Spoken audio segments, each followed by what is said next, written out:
नासदासिन्नो सदासि तदानीं नासिद्रजो नो व्योमा परो यत् इमावरीवः कुह तस्य शर्मन्नम्भः इमासीद्गहनं गभीरं न मृत्युरासीत्।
शेतीच्या विकासासकट जेव्हा श्रमाचं विभाजन पण झालं तेव्हा लोकांना प्रबंध व्यवस्थेसाठी एका सरदार निवडीची गरज भासायला लागली.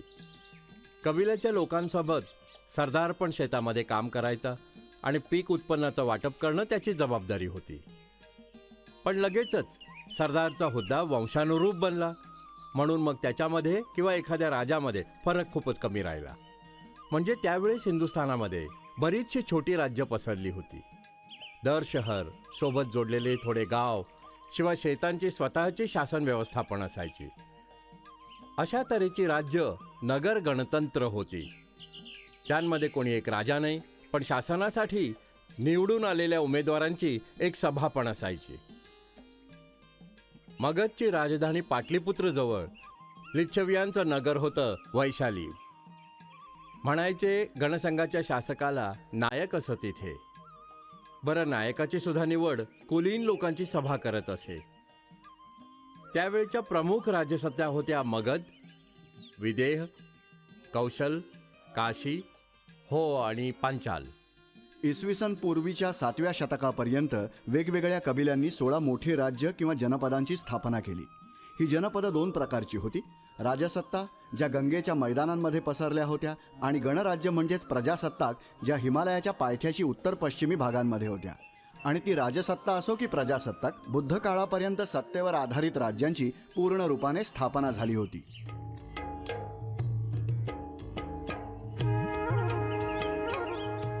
बाप्पा, मी उतरून गाडीच्या बरोबर चालू? आतापासून इतकी उत्सुकता? आजच प्रवास सुरू झालाय, तू थकून जाशील. मगध राज्य इतकं मोठं आहे का? आहे तर आपल्या प्रदेशाहून पण मोठं. खूप घनदाट जंगल आहेत. राजसत्ता आणि गणराज्य व्यवस्थेत बराच फरक होता.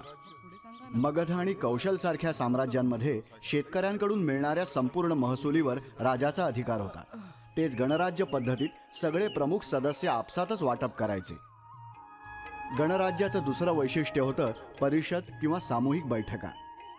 पण राजसत्तेशी त्यांच्या वाढत्या संघर्षाचा परिणाम हा झाला की गणराज्य पद्धत विखुरली गेली आणि परिषदा संपुष्टात आल्या.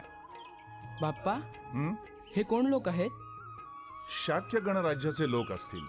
हे क्षेत्र तर त्यांचंच आहे, पण हे लोक इथं काय करतायत? घाबरायची मुळीच गरज नाही. हा, शाक्य गणराज्याच्या लोकांनी आम्हाला कधीच नाही सतावलंय. चल बाळा, पुढे जाऊ आपण.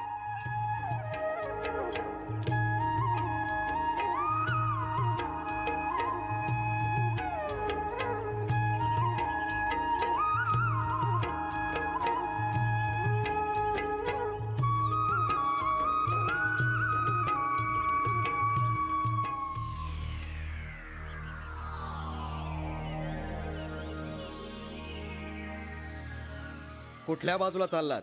पाटलीपुत्र. माल काय आहे? हेच व्यवसायाचं सामान, कपडा लत्ता. तुम्हाला जकात द्यावी लागेल. जकात कशासाठी? मार्ग कर. तो तर मी दिलाय हो. दिला कुणाला पण? कौशल राज्याच्या राज्य अधिकारी कोशामध्ये. आम्हाला माहित नाही ते काही. हा शाक्य गणराज्याच्या सभेकडून कर आहे. एकाच मार्गाच्या उपयोगासाठी 2 वेळा कर मी का देऊ? असं आहे, माझा एक छोटा व्यवसाय आहे. मी एक निम्न वणिक आहे. 2 वेळा कर चुकवण्याची शक्ती माझ्यामध्ये नाहीये. मग इथनं जाता नाही येणार. हा? जा, सगळा माल उतरवा रे. अरे अरे अरे, काय करताय तुम्ही लोक? थांबा जरा. लहान आहे तो, जाऊ द्या हो त्याला. सोडा त्याला. असं करू नका. तुम्हाला चांगल्या तऱ्हेने माहिती आहे की हा व्यापारी काय नाव आहे त्याचं? वसितक. हा, व्यापारी वसिथक. काय तो निश्चितच कौशल राज्याचा निवासी आहे? जी महाराज. कौशल व्यापारी संघटनेकडे पण चौकशी करून आले. सामान्य सदस्य तसा छोटा मोठा व्यापार आहे त्यांचा. शिवाय त्याच्या एकुलत्या एका मुलाची हत्या पण झाली. जी महाराज, खूपच वाईट रीतीने मारलं त्याला. तो तर बिचारा अबोध बालकच होता. असं? तुमचा काय विचार आहे? शाक्य गणसंघास पण त्या मार्गाचा जकातकर घेण्याचा मुळीच अधिकार नाही महाराज. फार चांगल्या रीतीने जाणतात ते. आपण तिथला मार्गकर नियमित रूपाने प्राप्त करीत आहोत. कोण म्हणतं की त्यांना कुठलाच अधिकार नाही? मार्ग मुळातच जातो त्यांच्या क्षेत्रातनं. सामान्यतः त्यांच्यामध्ये आणि आपल्यामध्ये जकात कर वाटायचा समझोता व्हायला पाहिजे. परंतु हे चाललंय ते आपण चोर लुटारूंशी समझोता करायचा? कधीच नाही. आता शाक्य गणराज्याने स्वतःच स्वतःला फसवलंय. आपल्याला त्यांना समाप्त करायला एक चांगलं निमित्त मिळालंय. काय हो गुरुजी, तुमचा काय विचार आहे? जितकं शीघ्र हे शुभ कार्य होईल तितकं चांगलं आहे. हे लोक भ्रष्ट आहेत. यज्ञ दान बळीवर त्यांचा विश्वास नाही, ब्राह्मणांचा आदर नाही. जर तुम्हाला युद्ध करायचंय महाराज, मग लक्षात ठेवा, त्यांचा प्रत्येक सदस्य सशस्त्र सैनिक आहे आणि आपल्या सैन्यामध्ये लढणारे खूपच कमी आहेत. भरती नाही केली तर लढणं निरर्थक होईल महाराज. सेनापती अमरीश, तुमचा हा तर्क ठीक नाहीये. आमचं सैन्य इतकं कमकुवत नाहीये की शाक्य गणराज्याचा विनाश नाही करणार. शिवाय मग अधिक सैनिक भरती करण्यासाठी साधन कुठं आणू? कर वाढवा. कर वाढवा सांगणं सोपं आहे, किंतु समेटणं कठीण. सेनापतींच्या लक्षात नाही बहुतेक की मागच्या महिन्यात करराशी दुप्पट केली गेली आहे. राज्याच्या भल्यासाठी राजा जेव्हा इच्छा असेल कर वाढवू शकतात. तेव्हा पण जेव्हा राशी एका पूर्ण गणराज्याच्या विनाशावर खर्च होईल. काय शाक्य गणराज्यात सुद्धा अस्तित्वाचा तेवढा अधिकार नाही जितका कौशल राज्याला आहे? नाही, अधिकार नाहीये. तू आमच्या सेवेमध्ये आहेस इतक्या वर्षांपासून, अजून पण गणराज्यांचंच गुणगान करतोस. गणराज्यांमुळे आमची शोभा दाबली जाते, प्रगती होत नाही आमची. शिवाय त्यांच्याजवळ उपजाऊ क्षेत्र आहे, म्हणून आपला व्यापार मार्ग कधी पण अडवू शकतात. आमची प्रजा आम्हाला एक मार्ग शासक स्वीकारते आणि बदल्यामध्ये करतो आम्ही रक्षण त्यांचं. किंतु गणराज्याचे लोक विहिरीतील बेडकांसारखे, कुणासमोरच झुकायचं नाहीये त्यांना. महाराज, माझे स्वतःचे प्रियजन मल्हार गणराज्याचे सदस्य आहेत, म्हणून मी त्यांचा विनाश नाही इच्छित. पण कदाचित वाचतील ते. तुमच्या लोकांना शाक्यासारखा खोटा अभिमान नाहीये, किंतु शाक्यांना मी क्षमा नाही करू शकत. महाराज प्रसन्नजी, आमच्या पित्याने म्हणे एका क्षत्रिय वधूची मागणी केली होती, तेव्हा काय केलं त्यांनी? आपली एक दासी पाठवली. माझे पिता एका शाक्य स्त्रीशी विवाहाच्या योग्य नव्हते काय? माझी स्वतःची माता यांची दासी होती पूर्वी. मी मग त्यांना क्षमा कसा काय करू? नाही, केव्हाच नाही. महाराज, तुमचा क्रोध आणि दुःख आपल्या जागेवर उचित आहे, परंतु गणराज्य आणि साम्राज्य दोन्हीचे अधिकार एक आहेत. आणि गणराज्य स्वतःच्या अस्तित्वासाठी मरायला पण तयार आहे. त्यांना उद्ध्वस्त केलं हे पाहिजेच. त्या अधपती क्षत्रियास मुळात जे वैदिक रीत नाही मानत, ते निधर्मी जे होम हवन यज्ञ आणि बळी पण नाकारतात, म्हणून त्यांचा अंत निश्चित आहे. खरंय, त्यांचा अंत निश्चित आहे. काय राज्य आणि शासन होम आणि बलिदानावर अवलंबित आहे? अवश्य. जर महाराज विरोधकाने अनुमती दिली तर मी शास्त्रांच्या विषयी सांगू. अवश्य. राज्य आणि राजा दोन्ही एकच आहेत. हे तेव्हा घडलं जेव्हा मनुपुत्राचा अंगाचा पुत्र वेन राजा बनला. ऋषींनी त्याचा अभिषेक केला. मग त्याने चारी बाजूस ही घोषणा करवली की वेन आता जगाचा स्वामी आहे, म्हणून त्याच्या नावाने बळी आणि आहुती दिली जाईल. मग ऋषींनी सांगितलं, ज्या राज्यामध्ये आहुती देत हरीची पूजा केली जाते, मग तिथल्या राजाच्या सगळ्या इच्छा हरी पूर्ण करतील. म्हणाला वेन, कोण आहे हा हरी? काय तुम्ही लोक नाही जाणत की सगळे देवगण जे शाप आणि वरदान, सुख आणि दुःख देतात, मिळून सर्व त्याच व्यक्तीमध्ये निवास करतात, नाव ज्याचं राजा आहे. क्रुद्ध ऋषी म्हणाले, राजन, इतका अभिमान चांगला नाही. हरीशी बरोबरीचं दुस्साहस नका करू. वेनने सांगितलं की ऋषीनो, विना हरीच्या तुम्ही मुळीच काही नाही हो. यज्ञ आणि बलिदानाशिवाय तुम्ही माझ्यावर दाखवू नाही शकणार शक्ती. मग त्याने आपल्या सैनिकांना आदेश दिला की जर ऋषी पूजा करायला तयार नाही होत, मग हाकला त्यांना इथनं आत्ताच. ऋषी वैतागले सगळे, ओरडायला लागले ते, मारा त्वरित, मारा या दुष्टा सर्व. जो हरीची निंदा करतो अशा राजास मुळीच जगण्याचा अधिकार नाही. मग यज्ञासाठी असलेल्या दुर्वांनी मारू लागले त्याला. दुर्वांच्या तलवारी बनल्या. बस, राजा वेन बिचारा मारला गेला. राजा वेनच्या मृत्यूने अख्खा आकाश धुळीच्या मोठ्या ढगांनी झाकलं गेलं. नागरिक पळत आले. सगळ्यांचं एकच हे काय, आमच्या राजास तुम्ही मारलं. राजा विना आमचं रक्षण कोण करणार? चोर लुटेरे नागरिकांच्या संपत्तीवर अधिकार दाखवत फिरत आहेत. ही धूळ यासाठीच उडत आहे. ऋषींनी मग निर्णय घेतला की राज्यामधल्या व्यवस्थेसाठी तुरंत आता दुसऱ्या कोणाला राजा बनवलं पाहिजे. सर्व ऋषी त्या पुत्रहीन राजाच्या खाजवायला लागले. जांघा एक कुरूप असा मनुष्य उत्पन्न झाला. ऋषींनी पाहिलं जेव्हा त्याला, तेव्हा म्हणाले, अरे हा म्हणजे खूप कुरूप आहे. हा मुळीच राजा नाही बनू शकत. कुठेतरी याला सोडा बघू. सैनिक कुठेतरी दूर जंगलांमध्ये सोडून आले त्याला. आणि तेव्हापासून निषाद जातीला जंगलातनं बाहेर यायची अनुमती नाहीये.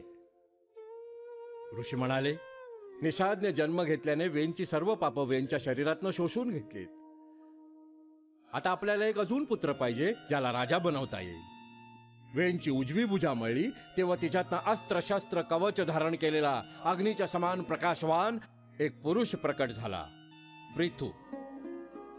पृथू म्हणाले, हे मुनिधर, मला धर्माच्या मर्यादांचं सूक्ष्म ज्ञान प्राप्त आहे. मी तुमच्या सर्व आदेशांचं निसंकोच पालन पण करीन. पृथूने लोकांचं रंजन केलं, यासाठीच म्हटलं राजा त्याला. त्याने ब्राह्मणांचे क्षत अर्थात घावानं भरलं, यासाठीच म्हटलं गेलं क्षत्रिय त्याला. त्याच्यात शासन काळामध्ये हे जग सद्भाव आणि सज्जनतेसाठी प्रख्यात झालं. याचसाठी तिला पृथूची पुत्री पृथ्वी म्हटलं गेलंय. तथागत गौतम बुद्धांनी सांगितलंय की ते राजपुरुष जे समृद्ध आणि संपन्न राज्यांवर शासन करतात, आपल्या अतृप्त इच्छांच्या पूर्ततेसाठी आपल्या लोभाचा उपयोग दुसऱ्यांच्या विरुद्ध करतात. जर असे लोक नश्वरतेच्या प्रभावामध्ये आपले लोभ आणि शारीरिक सुखांसाठी एकसारखे वाढतच जर गेले, तर मग कोण ह्या पृथ्वीवर सुखाने राहू शकणार? आचार्य बृहस्पतीने सांगितलंय की जर राजाचं भय नसेल तर लोक एक दुसऱ्याला ओरबाडून मारून टाकतील. समाज हा आधारित आहे कृषी आणि व्यापारावर, आणि त्याचं रक्षण करतात वेद. आणि या सर्वांचं रक्षण राजा आपल्या कर्तव्यांचं पालन करून करतो. कुठल्या पण व्यक्तीने राजाला सामान्य व्यक्ती समजून नाही चाललं पाहिजे. राजा मनुष्याच्या रूपामध्ये देव आहे. राजाच्या विरुद्ध जाऊन कोणी पण मनुष्य सुखी नाही राहू शकत. सर्वोत्तम, अतिउत्तम मंत्री वसाकार. हा तर दिग्गा, आता तुमचा संदेह दूर झाला ना?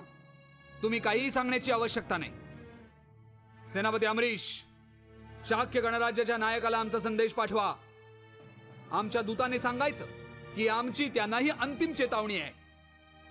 एक म्हणजे स्वेच्छेने त्यांनी आत्मसमर्पण करायचं, किंवा मग स्वतःच्या विनाशाची तयारी करायची. परिषदेचा कोणी सदस्य इथे येताना दिसत आहे का? कोणीच नाही महासम्मत. आपण कुठवर अजून प्रतीक्षा करायची नायक महानामा? यावेळेस तुम्हालाच गणसंघातर्फे निर्णय घ्यावा लागेल. आमचे तिसऱ्यांदा येणं आहे आणि तुमच्या परिषदेची बैठकच नाही होत बघा. थोडा धीर धरा किशन सेठ, ते येतच असतील. ही एक गहन समस्या आहे. आता असं आहे, महामार्गावर सैनिक बळ आम्हा व्यापाऱ्यांच्या संरक्षणासाठी आहे, आमचा वध करण्यासाठी नाही. कौशल व्यापार श्रेणीने आमच्याकडे याची कडक निंदा केली आहे आणि शिवाय त्या लोकांशी संपर्क ठेवणं कठीणच झालंय. शाक्य गणसंघ आणि कौशल राज्याच्या द्वेषाच्या कारणाने. आम्ही आमची चूक स्वीकारतो. आम्हाला खेद आहे की आमच्या सैनिकांच्या क्रूरपणामुळे एका निर्दोष बालकाची हत्या झाली. हे सर्व ठीक आहे नायक महानामा, पण हे केव्हापर्यंत चालणार? हा, शाक्य गणसंघ तुटलाय, विखुरायला लागलाय. आमच्या व्यापार श्रेणीने तुमच्याशी एकी केली ती केवळ ह्यासाठी की आमची व्यापारामध्ये वृद्धी होईल. त्या बदल्यात व्यापारी तुम्हाला लाभातला एक हिस्सा देतात. आम्ही कुठचीच चूक केलेली नाही, तेव्हा परिषदेलाही स्वतःचं कर्तव्य बजावावं लागेल. पण जेव्हा परिषदेची बैठकच होत नाही म्हणा, तेव्हा निर्णय कोण घेणार? यासाठी या आळसाने आमचा लाभ आमच्या व्यवहारात पण शैथिल्य येत चाललाय. कुठवर नुकसान सहन करणार? तुम्ही हे पराचा कावळा करून सांगताय सगळं. तुम्ही जकातीचाच मामला घ्या ना. आमच्याकडनं महामार्गाच्या उपयोगाचा पूर्ण कर घेता, परत तुम्ही आता हा कर लादला. अरे का 2 वेळा कर द्यायचा? आणि हा मार्ग तर अनेक गणसंघांच्या क्षेत्रामध्ये जाऊन जात असतो. प्रत्येकाला वेगवेगळा कर द्यावा लागेल. अशाने तर आमचं तळपट झालंच समजा. जेव्हा तुम्ही कौशल साम्राज्याला कर देऊ शकता, मग आम्हाला का नाही? आणि तुम्ही हा प्रश्न कौशल साम्राज्याला का नाही विचारत? महासम्मत, तुम्ही असं नका समजू की ते लोक तुमच्यासारखे हातावर हात ठेवून बसलेत. कालच बघा, त्यांचा प्रतिनिधी एक सूचना घेऊन आला होता. जर आम्ही त्यांचं म्हणणं मान्य केलं तर आम्हाला खूप फायदा होईल. याचाच अर्थ तुम्ही त्यांच्याबरोबर संबंध ठेवणारे आहात. का हो नाही? ह्यामध्ये वाईट काय? जर कौशल साम्राज्याबरोबर आम्ही समझोता केलाच कदाचित, तर महाराज विरोधकांनी आम्हाला वचन दिलंय की मगधात येणाऱ्या सगळ्या महामार्गांवर आम्हाला वर्षात एकदाच फक्त जकात भरावा लागेल. ह्याने आमच्यावर जो भार आहे तो पण कमी होणार आहे. शिवाय पुन्हा पुन्हा कर द्यायची कटकट पण नाही राहणार. असं वचन महाराज कुठल्या आधारावरनं देऊ शकतात? महामार्ग अनेक गणसंघांच्या क्षेत्रातून होत जातो सरळ, आणि म्हणून सर्वांना ते असे सहजासहजी सोडणार नाहीत. हे कौशल साम्राज्य जाणे आणि गणसंघ जाणे आमच्यासाठी तर मोठी सुविधा ठरेल ती. आणि ज्या प्रकारे तुमची परिषद काम करीत आहे आजकाल, स्पष्ट आहे की महाराज विरोधकांचं पारडं भारी आहे. महाराज विरोधक आपल्याला चिरडू पाहतायत. आपल्याला नष्ट करायचं त्यांना, जसं मगध साम्राज्याने लिच्छावी गणसंघाला नष्ट केलं. ही एक योजना आहे. प्रिय मित्र, मी तुम्हाला हात जोडून निवेदन करतो की लोभी राजा विरोधकांच्या सहयोगापासून स्वतःला थांबवा. कौशल आणि मगध त्या सर्वांचे प्रतीक आहेत, ज्या सर्वांची आपल्याला घृणा आहे. सत्तेचे उन्मादी, बळीच्या नावावर व्यर्थ पशूंचा वध करणारे, मनमानी कर घेत जनतेचं शोषण करणारे. पण काय तथागत गौतम बुद्धांनी या राजांच्या विरुद्ध सावध नाही केलं सगळ्यांना? मग तुम्ही कसे दुष्ट लोकांना सहयोग करू शकता? साम्राज्य प्रबळ आहे, शिवाय विकास होत आहे त्याचा. आमच्या लाभाच्या वृद्धीचे अवसर पण तिथे फक्त अधिक आहेत, आणि इथे बघा कमीच होत चालले. आता तुम्हीच मला सांगा, आम्ही काय करायचं? ही एक वाईट वेळ आहे, पण सदा असं नाही राहणार. परिषद आपल्या गतीनं काम करेलच. बस थोडा धीर धरा, धीर.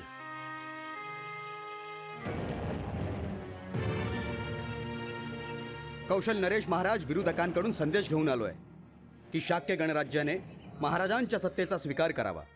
जर असं नाही केलं तर आमच्या शक्तिशाली आणि महान सैन्यास पूर्ण आदेश मिळालाय की मग त्यांनी शाक्य गणराज समाप्त करायचं. आपल्या स्वामींना सांग जाऊन की आम्ही त्यांच्या प्रधानतेचा स्वीकार केला आहे. आम्ही प्रतिकार करणार. जा तू.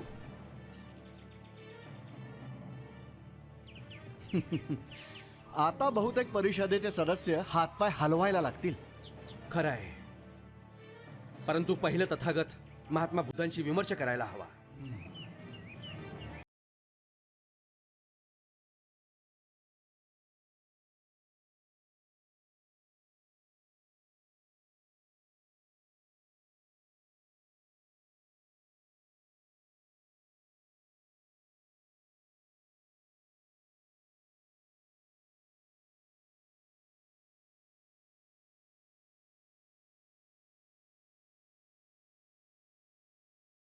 प्रणाम तथागत. बुद्धं शरणं गच्छामि धम्मं प्रणाम तथागत. बुद्धं शरणं गच्छामि धम्मं प्रणाम तथागत.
शाक्य गणांचे महासंमत, तुम्ही फारच विचलित वाटत आहात. संकटाच्या स्थितीने मला तुमच्याजवळ आणलंय तथागत. विरोधकाने गणसंघाच्या विनाशाची घोषणा केली आहे. आक्रमणासाठी पण त्यांचं सैन्य तयारच आहे. मग सांगा आम्ही काय करायचं? तुमचं आम्हाला शिक्षण आहे की हत्या करणं पाप आहे, पण मग आम्ही त्यांच्या आक्रमणाला विरोध कसा करणार? काय शाक्य गणसंघाची परिषद वरचेवर एकत्र येऊन राज्याविषयी विचारविनिमय करत असते? अनेक दिवसांपासून यामध्ये थोडी शिथिलता अवश्य आली आहे तथागत. सत्य बोलायचं तर मागील 8 मास मुळीच बैठक नाही हो झाली. मग तर भविष्य गंभीर आहे. गणपरिषद अधिकाधिक वेळा भेटून राज्याविषयी संमतीने निर्णय घेत राहील तरच गणसंघ शक्तिशाली बनू शकतो. जाऊन तुमच्या लोकांना हेच सांगा. जर पण त्यांनी आमच्यावर आक्रमण केलं मग काय हिंसक विरोधाची अनुमती आहे? मी हत्येच्या विरुद्ध आहे हे सत्य आहे, पण याचा अर्थ हा नाही की स्वतःला वाचवणं पण पाप आहे. कौशल साम्राज्याने आक्रमण केलं तर तुम्ही प्रतिकार करा, पण प्रथम वार तुमचा नसावा. जशी आज्ञा तथागत.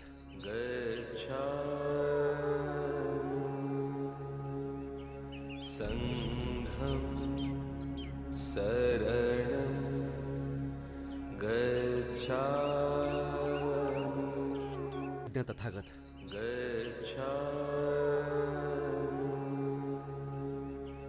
संघं शरणं गच्छामि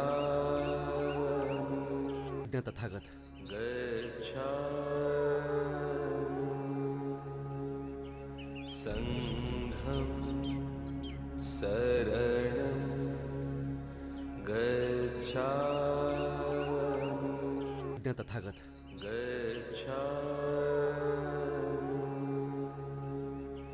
संघं शरणं गच्छामि आज्ञा तथागत. गच्छामि संघं शरणं गच्छामि आज्ञा तथागत.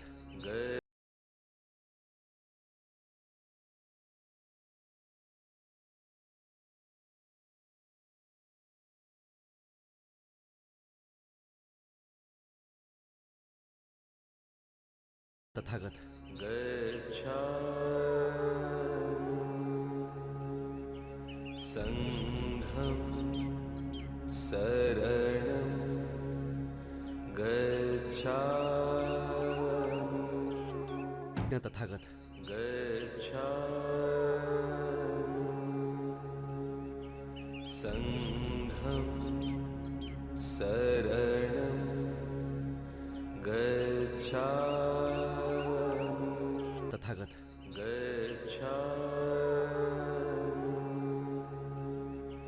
संघं शरणं गच्छामि अहो ऐका हो ऐका हो ऐका हो. कौशल नरेशांद्वारा नगरीस पूर्ण चहूकडून घेरला गेल्याच्या संबंधामध्ये शाक्य गणसंघाच्या परिषदेने एक फैसला केला आहे. आता प्रत्येक छोट्या मोठ्या अशा व्यक्तीने हे नीट ऐकून घ्यावं. कोणी पण शाक्य महाराज विरोधात किंवा त्यांच्या सैन्यावर आक्रमण नाही करणार. केवळ आक्रमण आपल्यावर झालंच तरच प्रतिकार करायचा असं ठरलं आहे. जो कोणी या विशेष आदेशांचं उल्लंघन करेल मग त्याला शाक्य गणसंघातनं बहिष्कृत करीत नगरीतनं हाकललं जाईल. शाक्यांचे सभापती महानामा कौशल नरेश महाराज विरोधकांकडून मी तुमचं अभिवादन करतो. महाराज विरोधक आणि त्यांचे योग्य मंत्री अंबरीशांना माझ्या शुभकामना. महाराज विरोधकांचं सांगणं आहे की शाक्य संघांच्या प्रती त्यांच्या हृदयामध्ये ना कुठलं प्रेम किंवा ना घृणाही. महाराजांना फक्त हे सांगायचं आहे की तुम्ही त्यांच्या सत्तेचा स्वीकार करावा आणि मग शांतीनं तुम्ही जीवन जगा तुमचं. तुम्ही किती सहजतेने हे म्हणणं मला सांगितलं. जशी काही तुमच्या महाराजांची सत्ता स्वीकारणं म्हणजे खूप साधारण विषय असावा. क्षमा करा, आम्ही पण विरोध करणार. आमचा हाच निश्चय झालाय.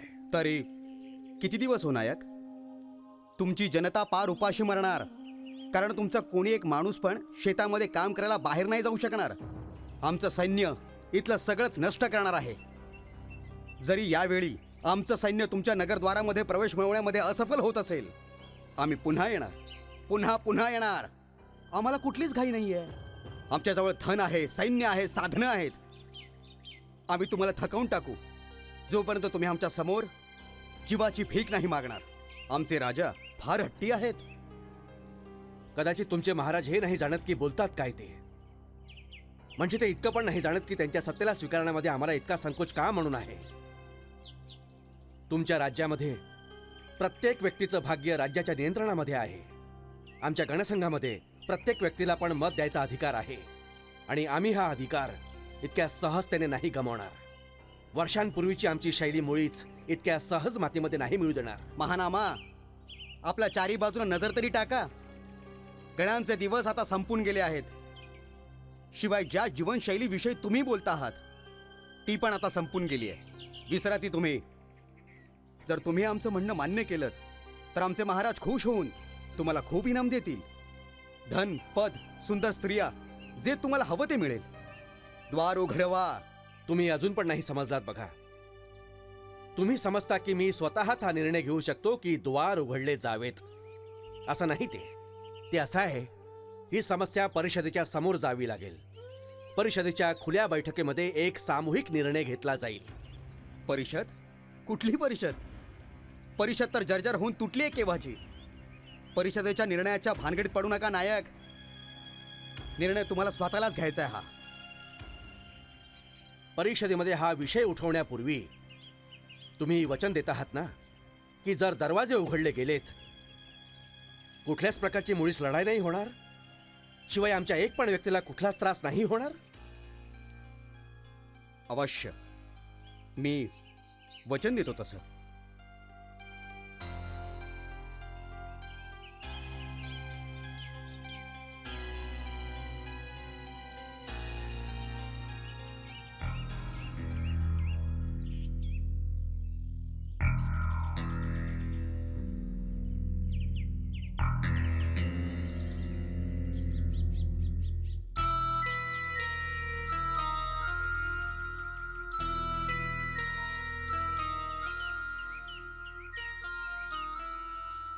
मित्रांनो, शाक्य व्यासंगाच्या प्रमुखांनो, तुम्ही सर्व चांगल्या रीतीने जाणता आहात की आज आपण का एकत्रित झालो आहोत. नगरीच्या द्वारावर कौशल नरेशाची सेना उभी आहे. त्यांची इच्छा आहे की आपण त्यांचं स्वागत करावं आणि त्यांच्या अधिपत्याला स्वीकारावं. जर आपण असं नाही केलं तर आपल्याला दाण्यासाठी तोपर्यंत तडपवलं जाईल जोपर्यंत आपण स्वतः समर्पण नाही करत. तो आपल्याला काय त्रास देणार? विरोधकाच्या मूर्ख पित्याने आपल्या इथल्या दासीशी लग्न केलं, मग तोच दासी पुत्र आपल्याला घाबरवू पाहत आहे. बघा, त्याची इच्छा आहे नगरीचे द्वार त्याला उघडायचे आहेत. ह्याने तो आपल्याशी एकी करणार आहे. म्हणजे कपिल वस्तूमध्ये आपल्या साम्राज्याची घोषणा करता येईल त्याला. आपण मुळात दासी पुत्रावर भरोसा कसा करायचा सांगा? काय राजमुकुटासाठी विरोधकाने विश्वासघाताने स्वतःच्या पित्याला बंदी नाही बनवलं? काय प्रसंजीत या युगाचे महान सम्राट नव्हते? पण मग ते कुठे गेले? काय तुम्ही आश्वासन देत आहात का की एकदम मुख्य द्वार उघडल्यावर तो त्याच्या सैनिकांना खुलं सोडणार नाही म्हणून? मी सुचवेन तर असं की आपण त्यांना आत नाही यायला द्यायचं इथे, पण दुसऱ्या गणसंघानं संदेश पाठवला पाहिजे आणि ते आपल्या साहित्यासाठी येतीलही. गणसंघ कुठले हो? कौशल आणि मगध नरेश म्हणजे आपल्याला पूर्णरित्या मिटवण्याची तयारी करून पण बसले. वादविवादासाठी समय नाही आपल्याजवळ. आपण युद्ध न करण्याची नीती स्वीकारली पाहिजे, अन्यथा एकी करायची त्यांच्याशी. मागील समयी आपण बघा युद्ध न करण्याचा निर्णय घेतला ना, तो ठीक नव्हता. अरे पण ही तथागताची भूमी आहे आणि आपण सर्व त्यांचे अनुयायी दुसऱ्यांना मारायचं तरी कसं? पण त्या नीचावर विश्वास कोण करणार सांगा? कौशल नरेश वचनबद्ध आहेत. दूताने सांगितलं की एकदा नगरीचे द्वार उघडले गेलेत मग आपल्या एका पण व्यक्तीला कुठलीच हानी नाही पोहोचणार. मला दिसते आपण नगरीचे द्वार उघडले पाहिजेत. महासंमतांना एक प्रश्न करायचा आहे, विशेष करून जेव्हा तुम्ही समर्पणाचा प्रचार करीत आहात का कौशलचा दूत तुम्हाला भेटायला लावता? शिवाय मग त्याने हे सांगितलं की जर तुम्ही परिषदेला द्वार उघडण्यावर राजी कराल मग तुम्हाला खूप धन आणि सुंदर स्त्रिया इनाम म्हणून दिल्या जातील. काय बोलता हो? महासंमत काय अशा प्रस्तावाचा स्वीकार करणार कधी? हे पण सत्य आहे की त्यांचा दूत माझ्याजवळ आला, पण हे फार निंदास्पद असं केलं. माझं तुम्ही ऐका कृपया. हे पण सत्यच की दूताने मला सत्ता शिवाय धनाची लालूच पण दिली, शिवाय वस्तू त्या पण ज्यांना ते महत्वपूर्ण समजतात त्यांना मी मनाई केली. मी सांगितलं की समर्पणाचा निर्णय माझ्या एकट्याच्या हातामध्ये नाहीये, पण परिषदेच्या खुल्या बैठकीमध्ये एक संयुक्त निर्णय होईल. आम्ही तुमच्या बोलण्यावर विश्वास कसा करायचा? तसं हे सत्यच की इथे कुणा एकाच व्यक्तीचं बोलणं नाही चालत, पण कौशल राजाने तुम्हाला खूप धन दिलं असावं ज्याने तुम्ही फैसला त्यांच्या पक्षामध्ये करावा. असा आरोप करायचा तुम्हाला मुळीच हक्क नाहीये. महासंमतांवर चिखल उडवायची हिंमत तुझ्यामध्ये कशी आली रे दुष्टा? काय म्हणालास तू? यासाठी की हा देशद्रोही आहे. शांत व्हा जरा, शांत व्हा जरा. ही संकटाची घडी आहे. आपसात भांडायची आणि फाटाफुटीची वेळ नाहीये. आपल्याला एकतेची गरज आहे. मोठे आलेत एकतावाले. थंड बुद्धीने काम करा जरा. हे आपली एकता भंग करण्याचं षडयंत्र आहे. आपण त्यांनी बनवलेल्या जाळ्यामध्ये फसायचं नाहीये. माझं सांगणं तर असं आहे की आपण शस्त्र उचलायचं आणि कौशल सैन्याविरुद्ध युद्ध केलं पाहिजे. तथागत महात्मा बुद्धांच्या नियमांप्रमाणे चुकीचं आहे हे. आपल्याला आत्मसमर्पण करावंच लागेल. नगरद्वार उघडावेच लागतील. चला साथीदारांनो. थांबा, शांतीने काम करा जरा. परिषदेला निर्णय तरी घेऊ द्या. आर्य महानामा, परिषदेला विकत घेतलं हिंसेच्या उपाशी जाणवारांनी, म्हणून आपलं मन भ्रष्ट करायचंय त्यांना. आपल्याला त्वरित नगरद्वार उघडावे लागतील. चला साथीदारांनो.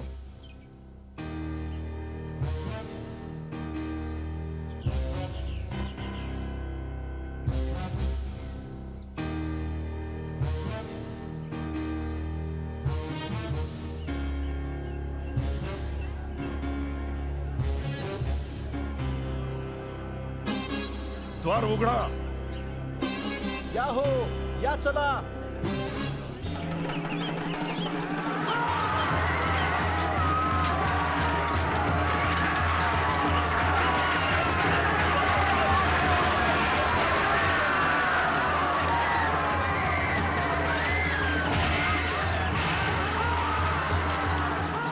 थांबा, थांबा, थांबा जरा. यांना मारू नका. हो, थांबवा यांना. तुम्ही थांबा. मारू नका, मारू नका. हो, काय हे? थांबा जरा. तुम्ही थांबवा. महाराज, मी या घमंडी शाक्य लोकांना बस दाखवायचं म्हणतो की राजा कशाला म्हणतात. खरंय, या शाक्य लोकांची तोंड नेहमीसाठी बंद करा बघू. कुणाच्या आदेशाने करता तुम्ही हे लोक? माझं म्हणणं ऐका. ओ थांबा, ओ थांबा, ओ थांबा. बाजूला, बाजूला, बाजूला. थांबवा. नगरातील एक एक व्यक्तीला संपवून टाका. थांबवा त्यांना. थांबवा. ही हत्या थांबवा. तुम्ही वचन दिले की नगरवासी सुरक्षित राहतील. कसलं वचन? तुमच्याच लोकांनी माझ्या सैन्याला भडकवलेलं आहे. आता मुळीच नाही थांबणार ते. तुमचे हे गणसंघ इतके घमेंडी का हो? राजासमोर झुकणं नाही जाणत? नाही, त्यांचा विनाश होणार, अवश्य होणार. किंतु तुम्ही आणि तुमचा परिवार सुरक्षित राहील. जा बघू. माझी एक प्रार्थना आहे. जर तुमच्या शिपायांना नरशिकार खेळायचा इतका शौक आहे, म्हणावा अवश्य खेळा, पण माझ्या जनतेला पण प्राण वाचवायची एक संधी अवश्य मिळाल. काय? मी पाण्यामध्ये जोपर्यंत बुडाल्याशिवाय राहू शकेन तोपर्यंत माझ्या जनतेला तुम्ही वाचण्याची एक संधी द्या. राजन, महानामा तुमच्या पित्याचे जुने मित्र आहेत. यासाठी ह्यांच्या प्रार्थनेचा स्वीकार केला जावा. ठीक आहे, ठीक आहे. शिपायांनो, थांबा! युद्ध बंद करा हो.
गौतम बुद्ध सुद्धा शाक्य गणसंघाच्या विनाशास नाही टाळू शकले.